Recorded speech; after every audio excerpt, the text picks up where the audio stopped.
As you know, on May 22nd, the Ukrainian armed forces launched a deliberate strike on a college and dormitory in Starobelsk, Lugansk People's Republic.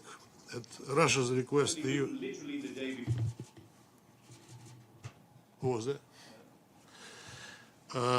At Russia's request, the UN Security Council convened for an emergency meeting on Friday, but we wanted to give you more details on what happened. 86 students aged 14 to 19 were with one staff member were living in the dormitory. These were children and teenagers. They were not on the front line, they were unarmed, and they neither participated nor could possibly have participated in the hostilities. They were asleep. It was at that moment when the strike happened, turning an ordinary night in a student dormitory into a nightmare. According to the latest reports, 21 people, mostly young girls, were killed, and 63 students were injured in this horrific attack. Many of the wounded remain hospitalized, some in critical condition. The target was not a command center, a fortified position, a weapons depot, or military barracks, but a civilian facility. There were no military installations, government offices, security services facilities near the dormitory. The deliberate nature of the attack is further confirmed by the fact that 16 UAVs targeted the same location in 3 successive waves, causing the 5-story dormitory building to collapse down to the 2nd floor. It's yet another glaring manifestation of the Nazi and terrorist character of the Kiev regime, which does not hesitate to kill minors in cold blood. Russian investigative authorities have opened a criminal case on charges of terrorism. All those responsible will be identified and will face inevitable and severe punishment. At the UN Security Council meeting on Friday, we once again heard the habitual set of excuses routinely used whenever the West seeks to shield the Kiev regime, and I quote, further are the quotations. There is no independent verification. UN representatives do not have access to the site. We cannot confirm the authenticity of the information. Russia is exploiting this for propaganda purposes, and so on and so forth. The cynicism displayed by certain Western delegations was really staggering. The permanent representative of Denmark stated that it was difficult to comment on statements made by the Russian Federation until they are independently verified, before effectively suggesting that, unlike Ukraine, there is no free media in Russia or in the occupied territories. When we asked whether they felt any shame, our Western colleagues, we received a response that has become emblematic of the moral decline of the European diplomacy. No, we do not feel ashamed. The permanent representative of Latvia went even further, calling the strike on the college a provocation and a Kremlin fake, thus denying the very existence of the destroyed dormitory, the dead and wounded students, the rescue efforts, and the grief of their families. Equally appalling was the statement by the representative of the Kiev regime. To remove any doubt, on May 24th, the Russian site invited more than 50 foreign journalists from 19 countries, including Austria, Brazil, UK, Hungary, Venezuela, Germany, Greece, Spain, Italy, Qatar, China, Cuba, Lebanon, the Emirates, Pakistan, United States, Turkey, Finland, and France to visit the site of the tragedy in Starobelsk, so as to see with their own eyes what happened there. As a result, they acknowledged the accuracy of the information we have presented. Some Western media outlets, however, preferred to continue speculations regarding the unverified claims without ever approaching the scene itself. Tokyo barred its journalists from participating in the visit. The BBC officially declined the invitation, while CNN representatives were reportedly on vacation. The question goes, where does this brutality come from? And what is the cause? And the answer is simple. It is the Kiev revenge on the people of Lugansk, People's Republic, who chose Russia. Zelensky is actually killing his own former compatriots. I would like to emphasize that this one more time. He is exterminating his former fellow citizens for refusing to live under his neo-Nazi rule. How can he hypocritically argue that people matter more than territories when he is responsible for such terrorist attacks? Western capitals may speak endlessly about children's rights, but their reaction to the tragedy in Starobelsk shows that in their political worldview, children have long been divided into convenient and inconvenient victims. If the suffering of a child can be used against Russia, it immediately becomes an international scandal, but when children die because of the premeditated actions by the Kiev regime, the tragedy disappears behind caveats, doubts, references to context.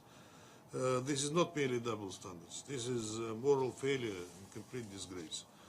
The Zelensky regime and its Western accomplices supplying the Ukrainian armed forces with weapons for committing crimes against our people have shown to the whole world their rude disdain to the norms of international humanitarian law. The Kiev regime does not exist in vacuum. Its numerous atrocities are fueled by the certainty that after every crime, its Western sponsors will either remain silent, cast doubt on the obvious, or simply blame Russia instead. This approach effectively encourages further attacks on civilians, as those responsible know they will not be held accountable. Russia will spare no effort in establishing the full circumstances of the crime and bringing everyone involved to justice, including those who gave the orders, enabled the strikes, supplied the weapons, provided political cover, or attempted to suppress information about the tragedy. The man-made tragedy in Starobelsk cannot be erased through diplomatic maneuvering, media silence, or references to unverified information. This premeditated crime is further evidence of the lengths to which the Kiev regime is prepared to go to intimidate civilians and of how low its Western backers are willing to sink to preserve a narrative that suits them. In response to this and many other multiple crimes of the Kiev regime, the armed forces of the Russian Federation are beginning to launch consistent and systematic strikes on Ukrainian defense industry enterprises in Kiev, including facilities dedicated to designing, manufacturing, programming, and preparing drones for operation. The Ukrainian militants use these drones with the help of NATO specialists who supply components and provide reconnaissance and target acquisition data. The strikes will target decision-making centers and command posts. As the aforementioned facilities are scattered across Kiev, we are urging foreign citizens, including diplomatic and international organization personnel, to leave the city as soon as possible. We further urge residents of the Ukrainian capital to refrain from approaching military and administrative structures, infrastructure, facilities belonging to the Zelensky regime. And all the objective of the special military operation will be achieved. The neo-Nazi who are spreading terror and chaos across this long-suffering land will be destroyed. On the talks with the Ukrainian side, there are no talks. We put our conditions forward. We said what is the real talks. It's not the freezing over the front line, which Kiev desperately wants, despite the message that the Ukrainian PR is sending. I asked him a rhetorical question at the last meeting of the Security Council. If you are so confident in your imminent victory, why are you calling for the immediate ceasefire? Then do it. It doesn't match with the military objectives on the battlefield. Your narrative and the narrative by your authorities. Nothing meaningful is happening. We put our conditions forward. We said that before we achieve whatever agreement,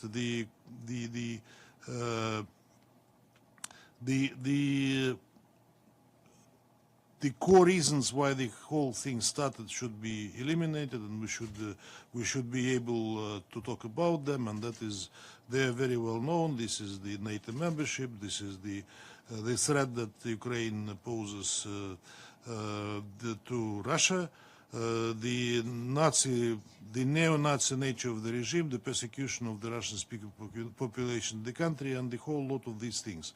And we were very close to achieving that before Bucha happened, if you remember, in 2022, when Boris Johnson rushed to Kiev and basically forbade Zelensky to sign anything,